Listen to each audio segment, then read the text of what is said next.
হয়, তো খুব ভাল লাগিছে কি ফাইনেলি যিটো কষ্ট আছিল ইমান দীঘলীয়া, তো সেইটো যে ফাইনেলি ACS পাবলৈ সক্ষম হ'লোঁ, তাকো ৰেংকটো অলপ ভাল হ'লে হয় আপাতকৈ, তো ভগৱানে আশীৰ্বাদ কৰিলে। আৰু এক্সামটো দীঘলীয়া, 1 বছৰীয়া এক্সাম, 3টা ষ্টেজ থাকে, 3টা ষ্টেজৰ ৰিকুৱাৰমেণ্ট বেলেগ হয়। তো এইটো মোৰ 2য় নম্বৰ এটেম্প্ট আছিলে। যোৱা বছৰ মই এছিষ্টেণ্ট একাউণ্টছ অফিচাৰ হিচাপে পাইছিলোঁ, তো অলপমান মনপচন্দ ছাৰ্ভিচটো নহ'ল, তো আকৌ এবাৰ মই আপগ্ৰেড কৰিব বিচাৰিলোঁ। তো ফাইনেলি যে হ'ল আৰু ভগৱানে যে আশীৰ্বাদ কৰিলে, তাতে মাহঁতৰ আছে, ভাইটিও আছে মোৰ এতিয়া, তো গোটেই ফেমিলিৰে এটা এফৰ্ট হয়, তো খুব ভাল লাগিছে। তো আৰু যে ভাল কাম এনেকৈ কৰি যাব পাৰোঁ, তো তাৰ বাবে আশীৰ্বাদ কৰিব বুলি কামনা কৰিলোঁ। মই APSCৰ একচুৱেলি প্ৰিপেৰেশ্যন আফটাৰ মাষ্টাৰ্ছে কৰিছিলোঁ 2021ৰ পাছত। তাৰ পাছৰ পৰা দুটামান প্ৰিলিমছ দিলোঁ, কিন্তু তেতিয়া মোৰ ক্লিয়াৰ হোৱা নাছিলে। এইবাৰ প্ৰিলিমছ আৰু মেইনছ ইণ্টাৰভিউ গোটেইকেইটা একেলগতে ক্লিয়াৰ হ'ল। ক্লিয়াৰ হৈ মেলি এইবাৰ আহিল আৰু ৰিজাল্ট ভাল। মোৰ প্ৰিপেৰেশ্যনৰ টাইমত একচুৱেলি ক'বলৈ গ'লে অলপ প্ৰব্লেম হৈছিল, কাৰণ মই ৱৰ্কিঙো হয়, অলৰেডি চাকৰিত কৰি আছোঁ। আৰু চাকৰি কৰি থাকি পঢ়াটো মেইনটেইন কৰি ৰখাটো ইমান সহজ নাছিল।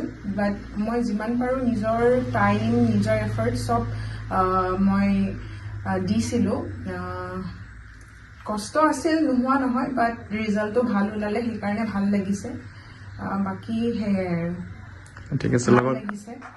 লগতে আপুনি মানে আপোনাৰ অঞ্চলটোক লৈ আপুনি কি ক'ব বিচাৰিব? মানে এনেধৰণৰ এটা ডাঙৰ পৰীক্ষা নহয় জানো, সেই পৰীক্ষাটো আপুনি মানে কেনেধৰণৰ প্ৰিপেৰেশ্যন কৰিলে, বা মানে বহুত বেছি টান নেকি, বা তেনেকুৱা ধৰণৰ আপুনি কি ক'ব বিচাৰিব মানে আমাৰ নৱপ্ৰজন্ম আছে? একচুৱেলি এক্সাম বুলি ক'লে চব এক্সামেই টান, অকল APSC বুলি নহয়, কিন্তু নিজৰ হাৰ্ডৱৰ্ক, নিজৰ কনচিষ্টেঞ্চিটো বজাই ৰাখিব লাগে মানুহে। কাৰণ আজি পঢ়িলোঁ, কাইলৈ আকৌ হ'ব সেনেকৈ বুলি যদি আমি এৰি দিওঁ, সেই বস্তুটো অলপ ব্ৰেক হৈ যায়। কনচিষ্টেঞ্চিটো মেইনটেইন কৰি ৰাখিলে যিকোনো পৰীক্ষাই আমি এচিভ কৰিব পাৰোঁ, ভাল ৰিজাল্ট আমি পাবলৈ পাৰোঁ। আৰু মোৰ যোনখিনি আপকামিং জেনেৰেশ্যন, তেওঁলোকক মই এটাই ক'ব বিচাৰিছোঁ যে নিজৰ এফৰ্ট, নিজৰ কনচিষ্টেঞ্চি, পাৰ্চিভাৰেঞ্চটো যদি আমি মেইনটেইন কৰি ৰাখোঁ, যিকোনো পৰীক্ষাতে আপুনি সফলতা অৰ্জন কৰিব পাৰে। APSC বুলিয়ে নহয়, যিকোনো এক্সাম। ভাল লাগিছে, এনেকুৱা এটা মানে উপলব্ধি মই মানে প্ৰথমবাৰৰ কাৰণে অৰ্জন কৰিছোঁ।